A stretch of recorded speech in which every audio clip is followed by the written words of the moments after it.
Hajipur Lok Sabha seat लगातार चर्चा में है। कारण चाचा पशुपति पारस और भतीजे चिराग पासवान के बीच की दूरी। हाजीपुर के सांसद पशुपति कुमार पारस और चिराग पासवान के बीच हाजीपुर सीट को लेकर खींचतान जारी है। हाजीपुर से कौन चुनाव लड़ेगा, इस पर चिराग और पशुपति पारस के दावे हैं। पारस ने एक बार फिर कहा है कि मैं हाजीपुर से चुनाव लड़ने वाला हूँ। जी हां, आपको बताते चलें, लगातार दोनों में यही दौर जारी है खींचतान का। जी हाँ, उन्होंने कहा कि मैं कई बार कहा है कि मैंने राजनीतिक जीवन के दौरान एनडीए के साथ रहूंगा और हाजीपुर के लोगों की सेवा करता रहूंगा। उन्होंने यह भी कहा है कि चिराग पासवान वहां जाना चाहिए जहां पासवान उन्हें ले गए थे और उन लोगों की सेवा करनी चाहिए। दरअसल पिछले दिनों ही चिराग पासवान ने कहा था कि वह चाहते हैं कि उनकी मां हाजीपुर से लोकसभा चुनाव लड़े, जिस सीट पर उनके दिवंगत पिता रामविलास पासवान ने कई दशकों तक लोगों की सेवा की थी। आपको ये भी बताते चलें कि पशुपति पारस ने कहा कि हमारी पार्टी एनडीए गठबंधन के बुरे दिनों की सहयोगी है।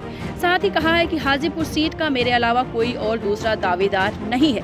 पारस ने कहा, मैं दाएं बाएं होने वाला नहीं हूं। हम जिसके साथ रहते हैं पूरे विश्वास के साथ रहते हैं, यही मेरी राजनीति की पूंजी है।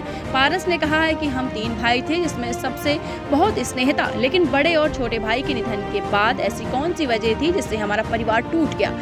चाचा पशुपति ने चिराग का नाम लिए बिना कहा कि वह हमारे परिवार के दुख दर्द का पार्ट नहीं है।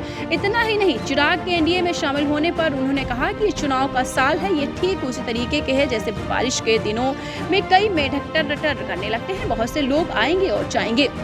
बता दें कि चिराग पासवान ने चाचा पशुपति पारस पर प्रहार करते हुए कहा था कि पिता के निधन के बाद अपनों ने सहारा देने के बजाय जख्म देने का काम किया। हाजीपुर सीट उनके पिता की कर्मभूमि रही है।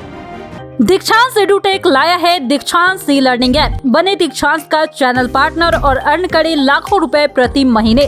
चैनल पार्टनर बनने के लिए विजिट करें www.dikshans.com। लिहाजा आपको ये भी बताते चलें, 2019 के चुनाव में जिस सीट से लोजपा चुनाव लड़ी थी वो सभी सीटें हमारी प्राथमिकता में हैं।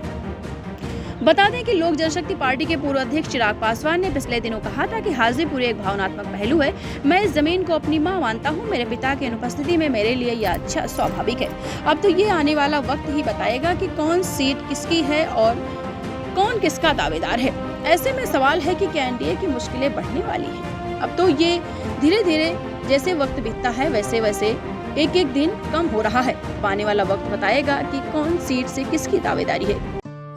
दीक्षांत एडुटेक लाया है दीक्षांत डिजिटल क्लास। दीक्षांत डिजिटल क्लास का उपयोग कर छात्र बना सकते हैं पढ़ाई को बेहद आसान और मजेदार। दीक्षांत डिजिटल क्लास को स्कूल में बैठकर देखना है तो पेन ड्राइव और स्मार्ट टीवी बनेगा सही माध्यम। चलिए अब ये भी जानते हैं कि दीक्षांत डिजिटल क्लास का फी स्ट्रक्चर क्या होगा। नर्सरी से लेकर यूकेजी के लिए 7,000, नर्सरी से लेकर दूसरी कक्षा के लिए 12,000, नर्सरी से लेकर 5वीं तक के लिए 18,000, नर्सरी से लेकर 8वीं तक के लिए 24,000, नर्सरी से लेकर 10वीं तक के लिए 30,000। अगर आपको डेमो करना है तो उसके लिए आप दीक्षांत डिजिटल क्लास के यूट्यूब चैनल को विजिट कर सकते हैं। हमारे यूट्यूब चैनल को सब्सक्राइब और फेसबुक पेज को लाइक करना ना भूले। धन्यवाद।